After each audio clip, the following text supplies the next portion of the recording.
All right, so I think let's just get started. To all the audience members, hello and good evening. Welcome to Talking About Transitions and today's dialogue on the question of can AI and digital technologies help accelerate India's energy transition? I'm Angelina and I will be moderating today's dialogue. I'm a senior research fellow at Transitions Research, and my work focuses on the intersection of AI, society, and sustainability.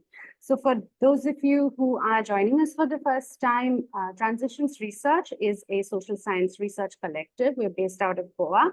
We are a team of highly interdisciplinary researchers working together to examine and impact the radical transitions that are taking shape at the intersection of tech, society, and sustainability today.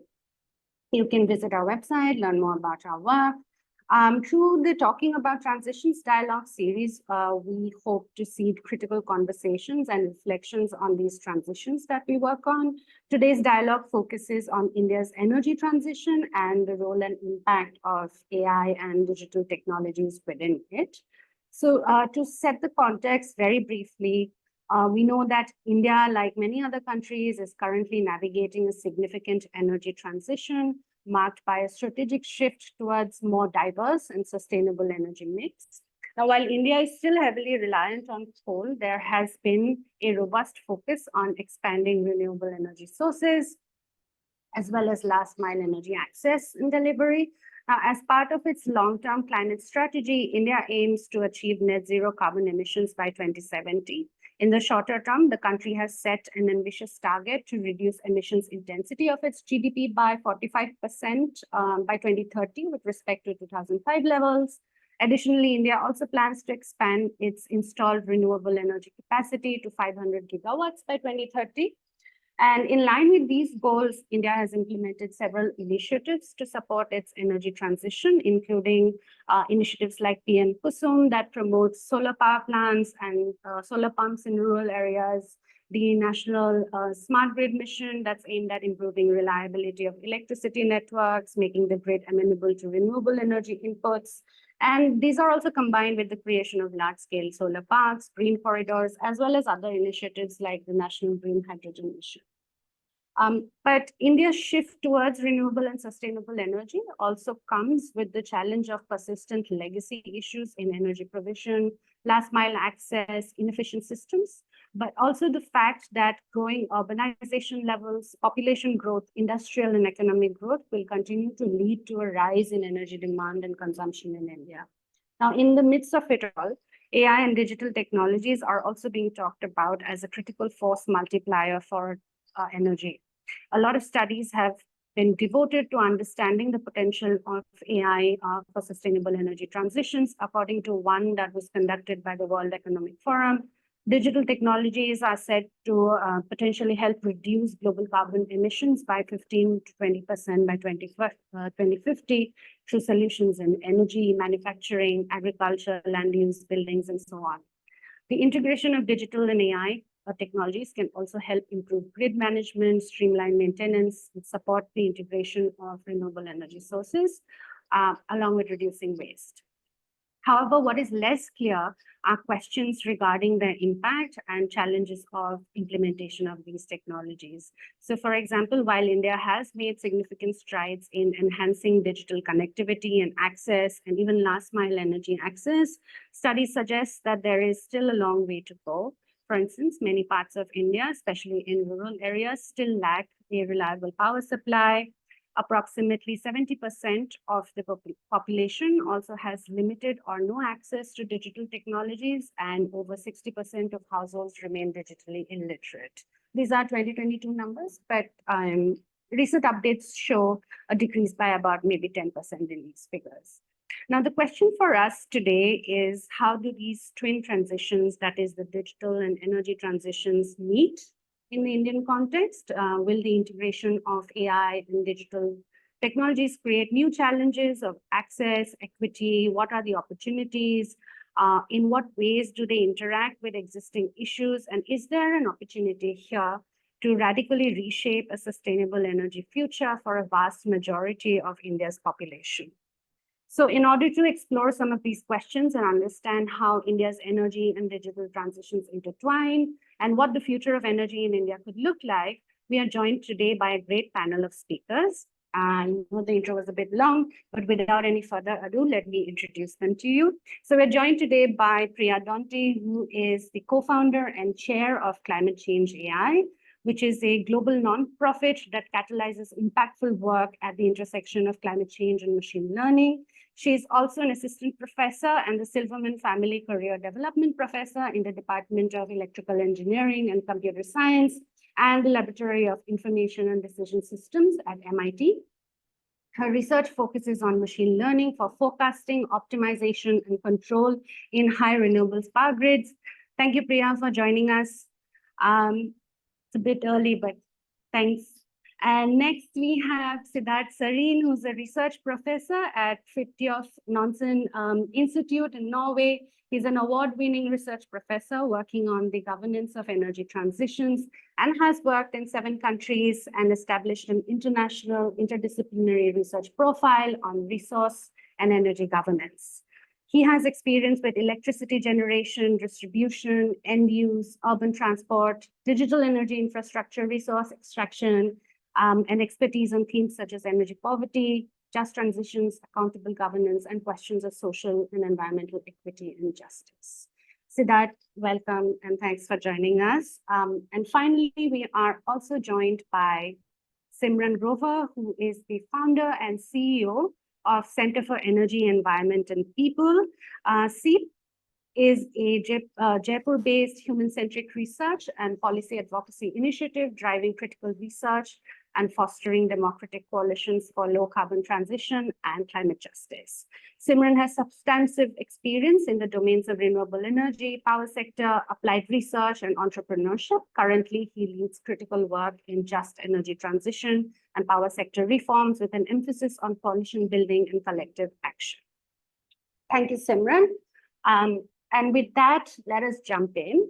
So to begin with, while I did set a little bit of context, largely from a general lens, let's begin with you, Simran, if I may, in order to set the stage for this conversation a little bit better. Simran, can you elaborate a little on how you and colleagues at the Center for Energy, Environment, and People characterize and view India's energy transition? What, according to you, are the key focus areas, and what role do you see digital technologies and AI playing in this arena? Over to you, Simran. Thanks, Angelina. I hope I'm audible. So for us, I think challenges are multifold. There's a larger push for greening the grid, increasing renewable energy deployment. But at the same time, we are struggling with reducing our dependability on coal and coal-fired assets.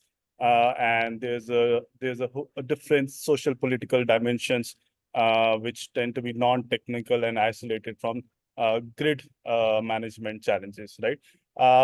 At the institutional level, I think in terms of state capabilities, we are severely struggling to manage transition risk and to even plan for a cleaner grid with less dependability on coal, or must I say, less dependency on the firm power.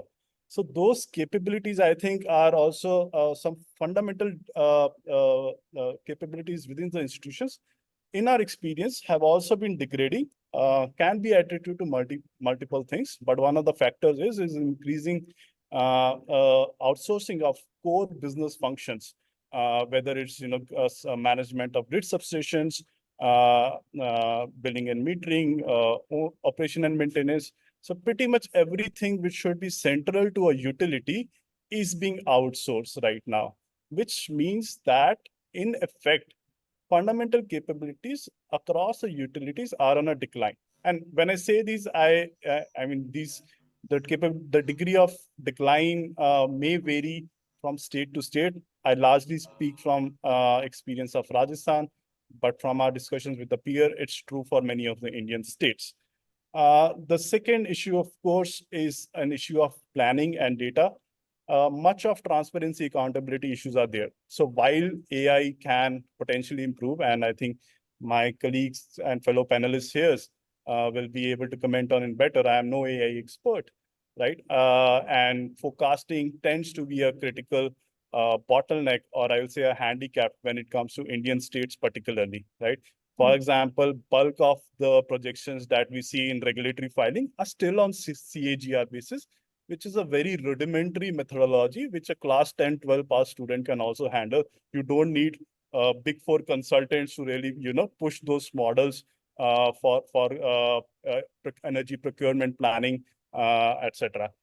So for us, the more fundamental issue is the data transparency, legitimacy, and accountability on which these models and forecast projections are built upon. I think that's a fundamental issue which needs to be addressed, without which, irrespective of the efficiency and accuracy of a forecast model, be it AI or otherwise, will be redundant. Now, various political economy issues come in picture, right? In terms of, how much are the actual losses across different regions, what is the trajectory of loss management. And often in our anecdotal experience, we do see that losses are mismanaged and misattributed in the books.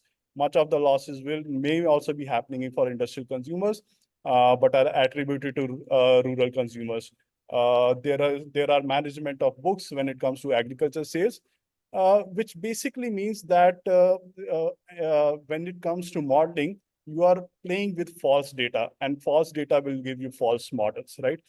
So some of the arenas where we believe AI can really be very powerful, and I think it can be a phased approach if policymakers and institutional decision makers are open. It should create number one, a layer of integration which ensures data transparency and accountability. More legitimate data coming from substations. Right now, I will visit substations and their meters are not calibrated, their meters are not functioning, etc. And some of this you can also see in third-party auditor reports.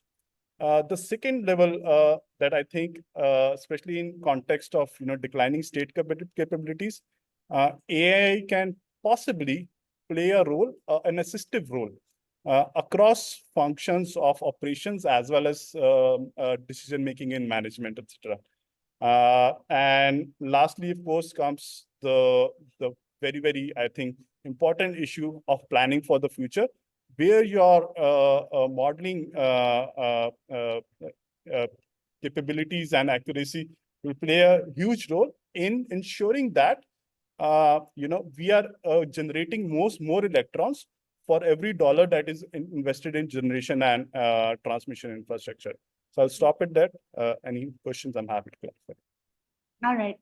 Thank you, Simran. I think we'll deep dive into some of the Indian context and the challenges, both in terms of state capacity, skills, infrastructure, a little bit further. But before that, I wanted to also ask Priya, your paper on tackling climate change with machine learning that also led to the launch of Climate Change AI, it identifies a few high leverage and long-term machine learning applications for the energy space. Can you elaborate on some of these applications and what you think are maybe some of the most promising and useful applications in the context of India? Yeah.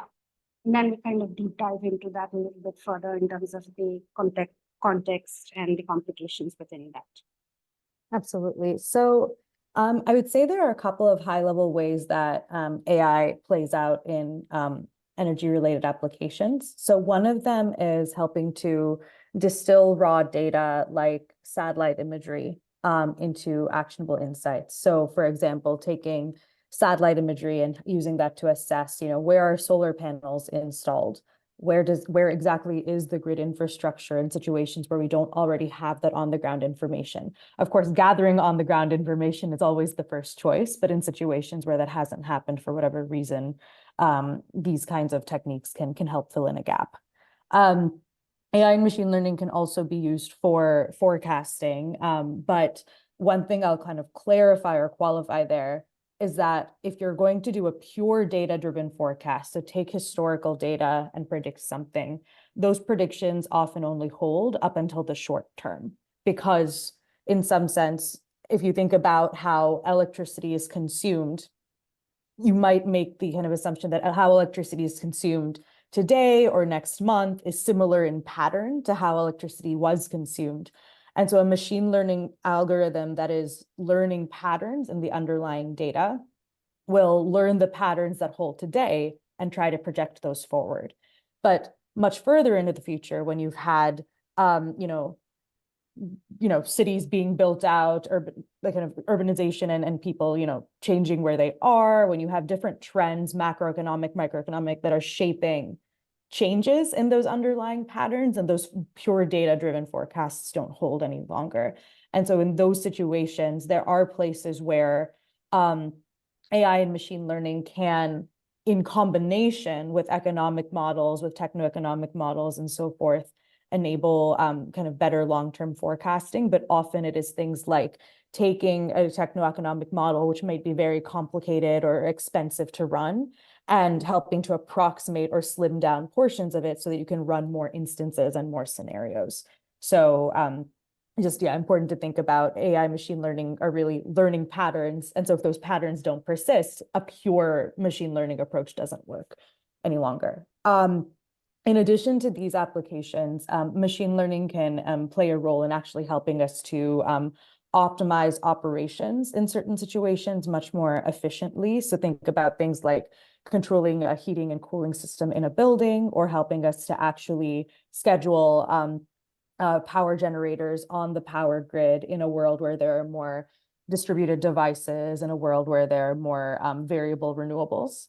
And in terms of longer term applications, AI and machine learning can also help to accelerate this discovery of next generation clean technologies. So think about when you're trying to design a better battery or something like that, you have to, think through, there's so many different combinations of kind of chemistries, for example, that could actually allow you to create that better battery. And so AI and machine learning have been used to learn from outcomes of past experiments where you synthesized a battery and actually tested what would happen on the ground, and use that to suggest what experiments are actually most fruitful to try next. And so what I would say, maybe building on my colleague Simran's comments here, are that with respect to data transparency, I think that where AI and machine learning can play a role is a situation where you have a second source of data that might allow you to try to pinpoint some of the numbers differently, or where you maybe have the ability to do large scale anomaly detection. So you have smart meter data from multiple places, and you can detect, okay, some of these are not consistent with each other. There are things like that, but kind of in some sense, AI in general tends to be dependent on the quality of data into it. And so there's some limited situations where it helps with the data transparency issue, but it itself is subject to needing to have good data and data transparency. In terms of planning for the future, again, I think it can play a role in forecasting, but there's some qualifications that a pure data-driven approach doesn't tend to work. It tends to be that AI is then assisting in the context of a techno-economic model. And then, I actually, this question of state declining capabilities is really, really interesting, and something that, AI has been used to try to help, synthesize literature or do other things to try to provide more guidance. But one challenge is that, these syntheses are not always accurate. Sometimes AI is synthesizing out of context. And so I think there might be some usefulness there, but I think some care to ensure that people who use AI as an assistive technology need to have enough base understanding of that area of expertise in order to contextualize whether that information is actually correct, or whether it's, the whole truth, as opposed to just part of the truth. So I think there's some nuances there as well. Yeah, thank you. That's really interesting also because, connecting this to also the work that Siddharth's done on, I think in Rajasthan and in Gujarat, in one of your papers, Siddharth, you talked about how, decisions on the ground are, in terms of, tech adoption, in terms of energy transitions, are often a confluence of different elements. right? And these are also likely to, I think, partially it's also the capacity and the way in which we integrate the systems or plan to integrate these systems into different kinds of transition trajectories will also come to matter. So Siddharth, could you elaborate a little bit in terms of how you see AI and digital technologies influencing India's pathway towards a low carbon future, but also at the same time kind of tell us a little bit about how, from your perspective, the way in which contextual factors are likely to play out in sort of adopting AI or any other technology for energy, maybe smart grids or any kind of energy transitions. Thanks, Angelina. I think I'll pick up on a couple of points that Simran and Priya have raised already along the way as well. One which Simran brought up was around the importance of accountability and transparency, and that to me really resonates with what Priya just said towards the end about the need for AI not to become sort of a cure-all and oh, this will fix it, and then just become another black box where we, there's some input going in, some output, and we sort of magically think it's going to solve everything. It's not. India has, of course, a number of different contexts within it. It's got the complexity of a subcontinent. And I think that it's really worth keeping in mind that some of the challenges that we have, we don't really need AI to solve at all. Some of the challenges in the electricity sector are questions of infrastructure planning, of implementation, of delivery. It's about making sure that there is a logic at work that's not politically modulated as this sole criterion, right? Quite often we've come from a place of not acknowledging that formally, to acknowledging that, well, a lot that has to do with the energy sector, a lot that has to do with electricity is politically modulated. But then there are targets, there are metrics that you can't sort of just talk your way through, such as total electrification, right? So now we, for some years, have lived in an India that has technically achieved that. What does that mean? What does that mean in terms of tracking the actual levels of energy security, the levels of delivery? Could AI be used to empower people with the kind of monitoring that we need to lay claims to the ones running these systems, to basically help create a crowdsourced set of parallel checks on the system, right? How much power outage have we actually seen? In what areas? Can we see a map of distributed real-time availability and then have AI basically figure out what the patterns are and visualize that in a way that you can't hide behind national statistics, behind panel data that obfuscates the temporality of these things, right? I think that would be a very powerful, quite technically quite simple thing to be able to do, and yet very powerful in terms of equipping people to really call on policy to be implemented in line with the targets, with the achievements. And it's not a particularly, as I said, it's not a technically innovative or novel way of doing things for its complexity, but more for its social situatedness. There's a bunch of people who've been doing interesting work on smart metering in India. So Ankit Kumar at Sheffield is one name that comes to mind. And part of what he's shown is that, and others in this sort of work, that smart meters, when they were rolled out in India, and that's still very much ongoing in many places, but really in some of the urban contexts where this has gone quite far, some of the places where there's private utilities, for instance, that they've been serving a purpose that is much more related to monitoring and penalizing for theft, right? For truncating those kinds of commercial losses, as they call it, than for optimization and for increases in efficiency, which is the kind of discourse that one hears in many European countries that have gone through similar rollout. If you look at the kind of leading places for smart meters in the world, there's China, there's some parts of the US, right? So there's California, there's Texas, Florida, but it's really patchy. And within India, that patchiness is very evident as well. And I think we need to think about what role AI is going to play within that patchy reality. So I think it's probably going to be several different roles. And we need to differentiate this at subnational levels. We need to differentiate it for states, for urban versus rural contexts. We're talking about quite often realities where people are not equipped to to know what's going in, what's going out, what are these models, what are these data flows that are being captured. And that's a big conversation in places like the Netherlands, where you can sort of ask about whether people have control over their data on grounds of privacy, right? For what kind of consumption. Whereas you also see examples of mini grids where you can really see the meters put outside the houses on display almost as a transparency mechanism, right? And there are security risks with that. So these are, I think the key thing with AI, and this is going back a bit to some of the things that that other speakers have brought up.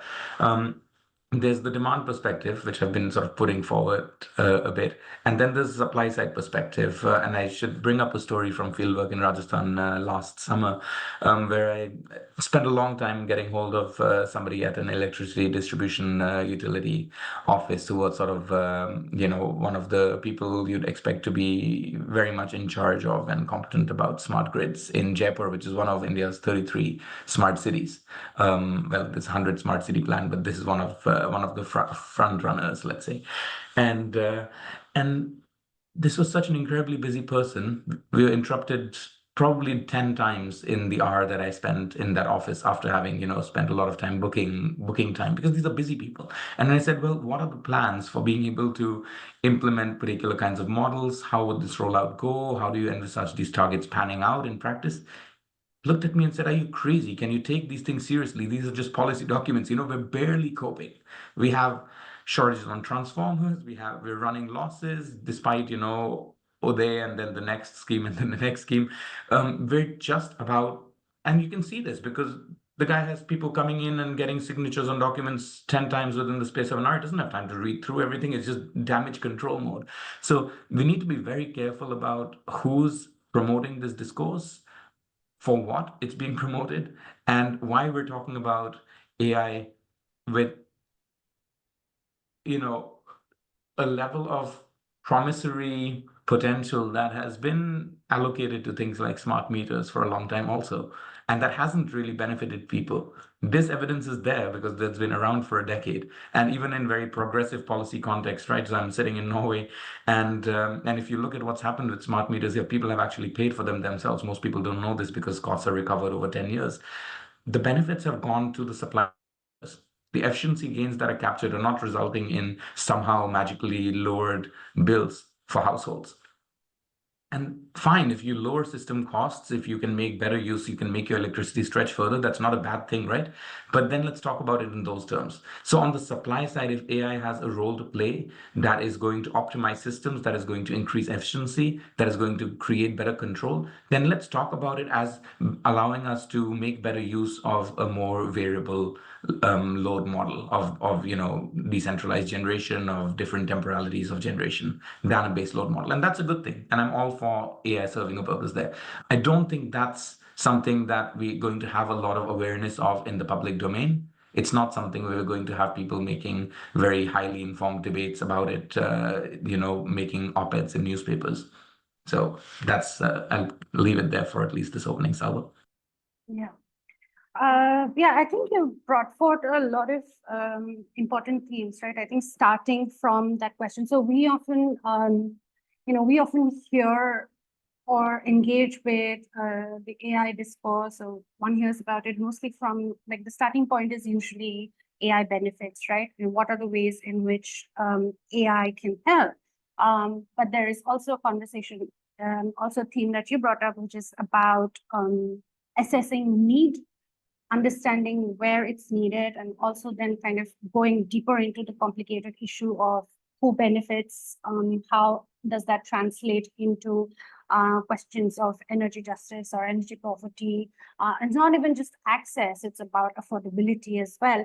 And I think alongside that, what I thought was really interesting in what you brought up in terms of, what kind of use cases can one imagine in this space that are not essentially about the supply side of it, or that are not essentially in some ways top down, because the policy example that you also gave is that these are at a certain level of discourse and they function with that kind of promissory effect.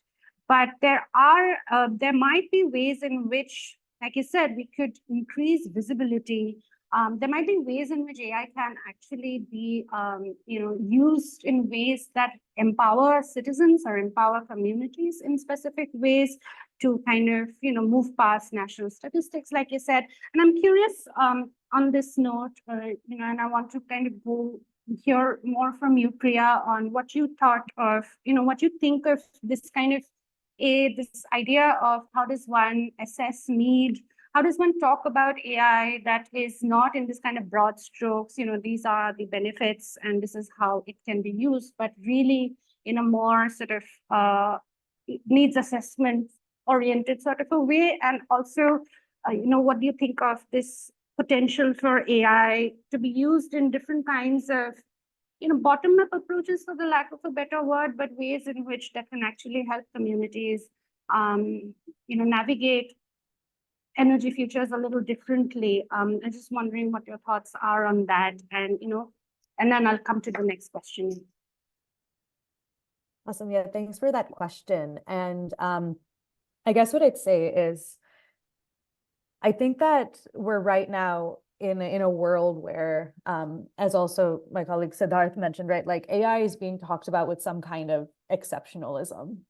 It is not talked, if you took a lot of headlines about AI and replaced those with the terms civil engineering or political science, people would think your headline was absolutely ridiculous, right? Will political science save the world, right? Will civil engineering save the world? And yet AI, like these, fields and areas of inquiry, is a field and area of inquiry. It presents a set of tools, and those tools are useful in certain circumstances. They're not in others, and they come with their strengths and limitations and risks.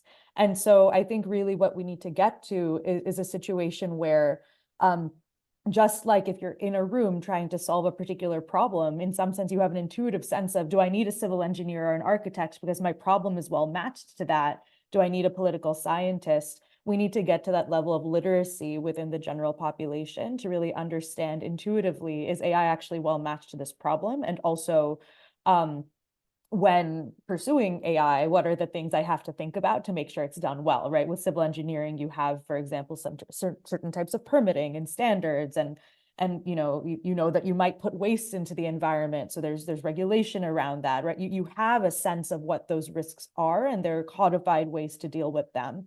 And I think those kinds of standards and best practices, in addition to just kind of more crystallized and widespread mental models, are going to be really, really helpful here. And then similarly to this question of, right, can AI be used in ways that, empower people, right, rather than only kind of, government institutions, like sort of the systemic? Absolutely. But it's, in some sense, sometimes the same technology and even potentially the same application, but used in a different way, that, or used by a different set of actors, that enables that. So, for example, as other panelists have mentioned, smart meters as a technology can reduce system costs, but whether that cost saving gets passed on to the consumer or to the supplier is sort of, it's not the technology itself that caused that to happen either way, right? It's sort of the policy surrounding the technology. And so I think AI also has to be contextualized in this way, where we kind of use it for a particular technical function, but who are we enabling to actually use it? So who has access to data that they can analyze, for example, using AI, but then also even for a given application where, multiple people could accrue kind of get the benefits of it on the other side. Often it's a social and policy question of, how are those benefits actually being distributed? Yeah, I think when is a problem for AI, is something that needs to be thought more about. And I'm curious as to how you think one might achieve that level of literacy in understanding this in a much more sort of, as any other sort of tool that is at our disposal. But before we come to that, I also wanted to just ask Simran if you wanted to add to this conversation in terms of, what you think are some of the challenges and risks in applying these technologies, like both Priya and Siddharth have pointed out. Are there any additional social risks that you kind of see, or are there, capacity? If you could delve a little bit deeper also into the capacity issue, I think that'll be really helpful. Sure. But just to begin with, I think Siddharth reiterated what I was trying to say early, although I think Priya slightly disagreed on the issue of transparency accountability. See, some of the regulatory, let me just say that India has a comprehensively regulatory compliance framework across most states, right? But when it comes to the actual compliance of it, there are major issues. I'll give you an example. Right, Bureau of Energy Efficiency has something called a mechanism for energy audits, where reports are to be quarterly and annually submitted. Right now, different distribution companies, and there are about 60 odd companies within India, respond to it differently. Right, some, like in states of Rajasthan, will upload scanned copies of those forms, which will be very difficult to read and interpret. Many of those data points are completely empty. So the issue is in terms of governance transparency, how much we want to empower AI is I think something that will be navigated and negotiated in the process of adoption of AI itself. Because eventually, I think from a system design thinking, it also tries to cut across, and I agree with Siddharth. The political economy of Indian states vary a lot, right? In many more ways than one. When it comes to system designs, it does try to cut across those political economy variations to some sort of convergence on standardization, etc. So in those processes, how much we do want to empower AI, for a lack of better word, as a compliance inspector to enforce the compliance of policies, bring those data points out in public domain to ensure also for a more holistic discourse on transitions for citizens and definitely for CSO organization like ours. And some of the issues are very basic, which a citizen does not even envisage, and many researchers also does not envisage unless you hit the ground, unless you look at data more minutely. For example, if I'm look at some of the data in Rajasthan, I will see that some of the substation are energy generators without any energy generation unit in place, which is physically impossible, right? So how do you really bring accountability? I think AI has potential in detecting, in highlighting these differences, and again, how much we empower it will be a discourse on trade-offs and negotiations, which will happen in policy places. As difficult as it might be, there's a potential possibility. In terms of benefiting and empowering consumers, again, from a power sector point of view, there's a lot, especially in terms of I think safety, security, etc. There are issues on the ground, which I'm not 100% confident, but I think AI can detect, for example, absence of a relay or absence of a certain protector, and ensure that or raise it at least as a red flag. One of the accountability mechanism that is being pushed by the Ministry of Power and across states, and states have adopted it through regulations but not implemented in practicality, is the issue of compensation against SOPs, which is standard operating procedures, which provides a benchmark of quality of services. So whether it's any voltage variations which may lead to malfunctioning of your devices, and which will be a cost to consumers, or any uninformed curtailment of power. Right? So far, it's up to the consumers to document the evidence and put it as an application to claim SOP, which might be just $100, and which is definitely not worth the effort. So it does lead to a lack of accountability by the electricity utilities towards the consumers. And coming back to the issue of possible challenges in implementation, it's hard to, at least for me, to identify those right away. But one of the typical challenges is the issue of exclusion. And then I'll try to bring out an example from a different space. I used to work on energy excess before I founded Seed. Angela, you have heard this example before. So basically, we were working with a rural a bank manager of a rural bank, and he was refusing to extend loans to a particular tribal community, saying that two people have defaulted on a loan 10 years back. Now, that was information for decision making to deny certain services to villages, to the community. Now, I'm afraid that developers of AI may not be sensibilities and sensitivity should not be assumed when it comes to technology, right? Are developers of AI really sensitive to the reality of ground conditions? May it be availability of networks in certain areas. May it be the issue of tampering certain equipments. Because the reality is billions of dollars have been pumped in for implementation of SCADA systems for substation and 11 kV transformer metering. But the end of the day, you see the infrastructure is procured, but it's not maintained, right? So what do you really do with that? On that note, I think Priya, you've also talked about how in this very paper, you talk about how machine learning applications are not a silver bullet, and you also talk about calling for collaborations, right?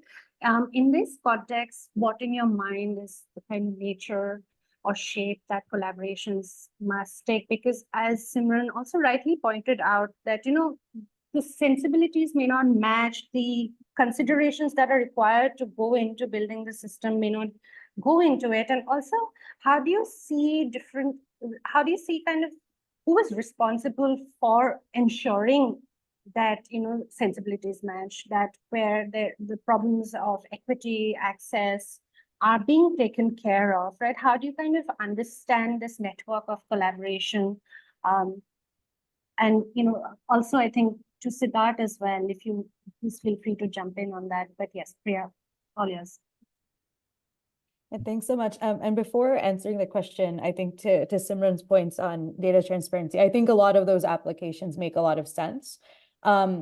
Personally, I think the terminology I would maybe use instead of data transparency for some of those is data actionability at scale, in the sense that for a lot of those, it's a situation where if you have uploaded reports, for example, from an entity, it's not that, like, arguably, right, that someone couldn't go and look at that information and extract it out. It's that doing that at scale and actually making it easy for people to act on the information is the bottleneck, where you can then leverage something like AI machine learning. But if the data is not open to begin with, right, or if you don't have enough information to even understand the rules that an algorithm should use to interpret that data. So if some of that information is not already out there, then there's nothing sort of magic that the algorithms can do. Whereas if there's some understanding of how to analyze this data, but it's a matter of just doing it at scale, then AI can help. So maybe that's where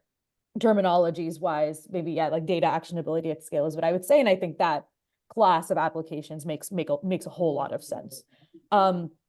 Yeah, and so to get to Angelina's question about, who's responsible for making sure that sensibilities match, and I 100% agree with this point, right, that many people from the technology sector come in with a little bit of a saviorist attitude without really understanding what's going on the ground.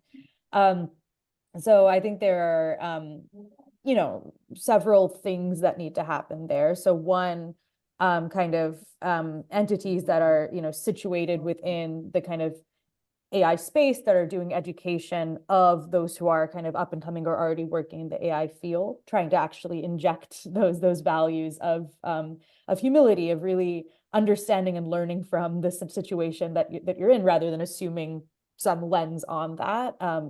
There's some educational responsibility, and definitely, for example, in my role in a university as a AI and machine learning educator, as well as kind of through the nonprofit hat of trying to educate the AI research community. That's definitely something that I and we, as Climate Change AI organization takes very seriously. I also think that given that AI and machine learning are basically never an end-to-end solution to any problem, then it also means that the way we actually structure degrees in education around AI and machine learning should actually be deeply cognizant of that. I think in the most extreme sense, I almost think that nobody should, for example, be able or allowed to graduate with only like an AI and machine learning bachelor's or master's degree, and there's these programs, but that there should be a mandatory minor, for example, at the very least, or kind of, certificate or something in another area. So you study AI and political science, you study AI and electricity systems, you study multiple things. And in the process of doing that, when you're in those formative years of, building conceptual and mental models around those topics, you're sort of jointly building it around maybe AI and another area. So you really understand how they interact. So I think that we really have to think about AI education as being situated within the broader space. And so then you should also understand what it's situated within as a fundamental part of the education. I also think that there are, scenarios where you need someone who can innovate on the AI and machine learning, but there are other situations, many situations where you really don't, where it really is just a matter of ensuring that people are able to utilize the existing and open toolkits. And kind of one great thing about AI and machine learning is that for many, many years there have been kind of open source, free to use code libraries that people can go forth and just use. And so I think also in those situations, it's less a matter of making sure that AI people's sensibilities match, but rather empowering the people who already have the sensibilities about a particular area to leverage various tools. And to your question of how do we get to a place where people can do that, where AI literacy is there? I mean, I think that in some sense, there is a lot of kind of open courseware and open tutorial. And so sometimes I think it's just in an hour, you can get to a place where you actually have a very solid mental model of what AI is. You might not be able to code it, but you might at least understand kind of what is going on there. And kind of, one class's worth of investment, right, can get you a lot farther than that. So I think it's also just understanding kind of who we can better match to those resources that maybe, that in many cases already exist, and sort of allow them to bring that information into their existing context. So many great points. I can just pick up on a few things that have come to mind. The first is around this, well, who should take responsibility? We often hear, well, we need green jobs. We need the green transition to deliver green jobs. And when you think about AI, you often hear people saying, oh, but this is going to, make a bunch of people redundant. And I think it's kind of a flawed conceptualization of what a green job is. A green job is not necessarily a job in the energy sector. A green job is not necessarily a job that says renewables around it. It's a job in a whole bunch of sectors that are all going to decarbonize, right? And if you think about what that means for things like electricity and where AI comes into it, then it means having people who are aware of the kind of context in which electricity is distributed, in which it's produced, and what the needs are, right? Deeply competent in that, but also able to then have this other layer that pre-articulated of like, what is a use case for AI? And that's not everybody who can spend an hour and glean things off of a course and apply it, right? It's somebody who needs to understand the context and be able to then glean and think this is directly applicable or maybe indirectly applicable to what I do. So I need to be the intermediary there. So building that competence, and that's just one sector. We need to do this in so many sectors, because when you have these 10-year transmission plans, right? So you're going to build out transmission infrastructure. We're talking crores and crores of rupees in investments. What you have in terms of innovation today with AI is that you can basically monitor the usage on these lines and do machine learning on those to be able to figure out where you can optimize to save something like 20% of the waste capacity, so that you can just forego investments of crores or tens or hundreds, of course, and use this existing transmission infrastructure to be able to transmit way more electricity, right, depending on the patterning. That means that we need spatial planners and the ones who understand cadastral maps and who work with those and who process kind of licensing for land acquisition and so on. We need them to be able to digitalize their ways of doing things and bring AI into that in a way that syncs up with these electricity transmission investment plans. Now, that's not one kind of job. That's many kinds of jobs with a particular competency added on. But we also need a bureaucratic bureaucratic leeway in these things so that these people are not people who are being told, you do this. These people are people who are allowed to, at that level of managerial responsibility, allowed to push back and say, we need to do it like this. We can see these savings, we can see scope. And that means we need green jobs that are not just entry level. When I talk to developers in the desert, they say, well, and people in academia and people who are training the next generation, they say, we notice that what they want to hire when they're building out solar parks and what have you is people you can pay 15,000 a month on short-term contracts. So they want somebody from an ITI. They don't want an IIT graduate. They don't want it. Is thinking we just need to get this done at a level of logic that's existing so that we can maximize profit. It's short-termism. And I think that with AI, to really maximize benefits that you can get out of it, you need to think about what are we moving towards in a 5-year perspective, in a 10-year perspective? How can we avoid doing that in a way that's going to get us stuck in sunk costs, in ways of doing things that don't make any sense anymore by the time we get there. And I'll just give you one example of that because I think it's useful to concretize this. And that's beyond the electricity sector or energy generation, it's transport. That's one of the places where a lot of the decarbonization has to happen, has barely begun happening in India.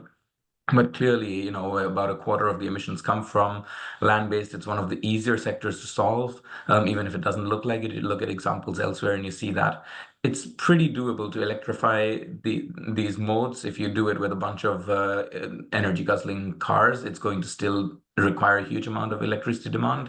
If you do it with public transport, if you do it with a different approach to transport that's more collectively oriented, then you're going to cut those energy requirements a lot. And well to wheel, you basically already cut them into 1/3, right, by electrifying rather than being on fossil fuels and running these fleets.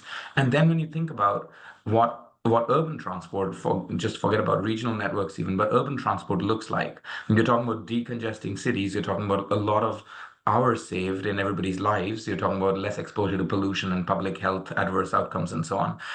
But you're also thinking about the spatial planning of those charging infrastructures. And you see things like Ather Energy, right? You see things like these scooters that are going around and that can charge in a few minutes and that are electric and that have short range, 80 kilometers or whatever. They're increasing. Maybe they're 150 now on a charge that takes a few minutes.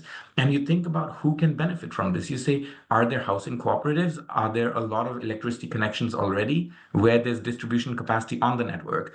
Can these people benefit when they're out of home, when there are hours when all of that isn't being used in a whole housing block? Can you plug in a couple of places? And is that going to save public investment that would otherwise be needed to expand the distribution network in the place that we don't have in our congested cities anyway? That's an example because it shows the usefulness of this, the utility of this logic of thinking cross-sectorally when you're thinking transitions. It has to come somewhere. And if you look at a place where that rollout has progressed, then you see that there's a lot of investments going into it that could be avoided with a little advanced planning. And I think that's where AI competence saves people from making the mistakes and the suboptimal investments that ultimately impact the public purse. So I think that's a good argument for policymakers to understand and to push, because that's where you're going to save taxpayer money. That's where you're going to make responsible investments. I think too much of the onus is placed on trying to create some kind of democratic momentum for a bunch of things that are technocratically determined.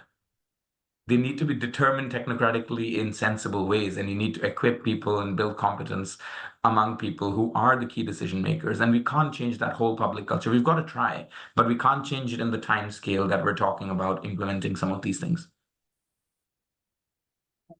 Thank you for that. I think the last statement was quite impactful in terms of, thinking through I think there's a lot of thinking through also needed in terms of then how do we equip decision makers, like how do we enable better decision-making capacity as well.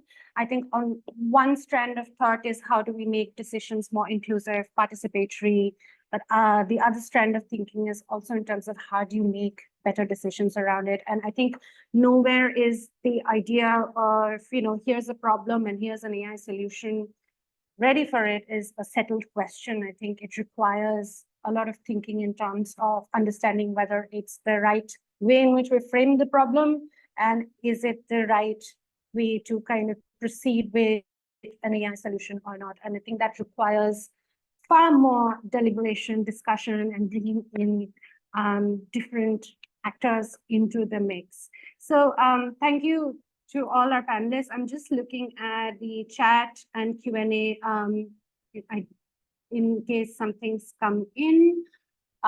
We are also at the last 2 minutes, which is also why kind of only turn to chat now. But yeah, I think there's one question that's come in that says, can digital or AI-driven solutions be tailored to support informal and decentralized energy systems that are prevalent in rural or underserved areas of India?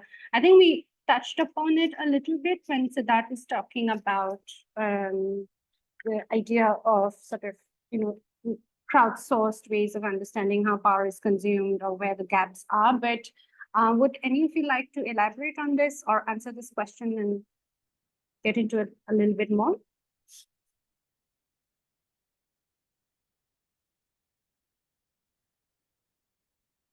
Go ahead, Priya. I think, yes, please. Yeah, I mean, I was going to say yes, in the sense that, AI is used for, things like, better optimization of, microgrids, or for kind of analysis of decentralized data on, how infrastructure is used or could be used. So in some sense, it's always a question of, what data is available to you, what are you trying to analyze, and is it something that either is sort of you're dealing with a large scale of data to analyze, or it has to be done. Scale is usually the word, right? In the sense that if I have two, home solar systems that are providing energy, and I want to understand something about them, I can probably just look at the signal that is occurring. But if I want to do this for 30 systems, maybe it's a bit harder. So it's really always this question of, is, again, their data to analyze, is there a pattern to be gleaned, and is there some reason that kind of manual analysis doesn't make sense? And a lot of those problems come up also in informal and decentralized energy systems. Yeah, and I think also here is where I think maybe that the intersection with questions of digital literacy or digital divide might also come in terms of who is the digital subject that one is imagining at the end of the day, using these systems, working with these systems, right? I think there's another question which is rather long. I'll try and summarize it a little bit. So just in terms of decision-making on energy and AI, how can we bring in community members?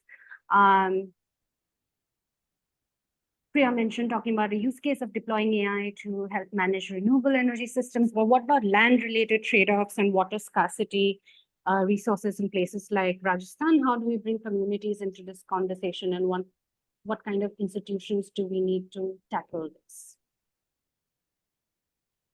Simran, would you like to weigh in on this? That's a tough one, and I think this is also a tough one because it goes beyond AI, looking at land governance issues, which tend to be very complex. And Siddharth also has worked on it closely. I'm sure he has thoughts to place. But I think to look at the intersection of this question and the previous, right, and how communities can be brought in. So DRE is a spectrum of technology solutions and products. It's not just a product, right? So if we are looking at just something which is off grid and which is not connected to the grid, then I will go back to what Priya was saying. It can do some short-term forecasting but not really, forecast long-term trends, right? And that's one of the challenges in designing off-grid systems to meet long-term aspirations and local economic growth of the community, meeting those energy demands through off-grid DRE systems. And the second, I think, more bigger opportunity, which has challenges of notes, is integrating those DRE systems with the grid. Kusum is one example, but there's a lot more that can be done in terms of microgrids, et cetera, right? Either though regulatory frameworks are missing for it, some of our research does show that if you take away the wheeling subsidies and other discounts that are being given to large-scale utility players in solar and wind, tail-end integration of RE tends to be cheaper in most cases, right? It also saves tons of money in terms of transmission infrastructure investments, and you can invest that money in further strengthening the distribution infrastructure. But of course, there's a political economy at play, which favors centralization over decentralization.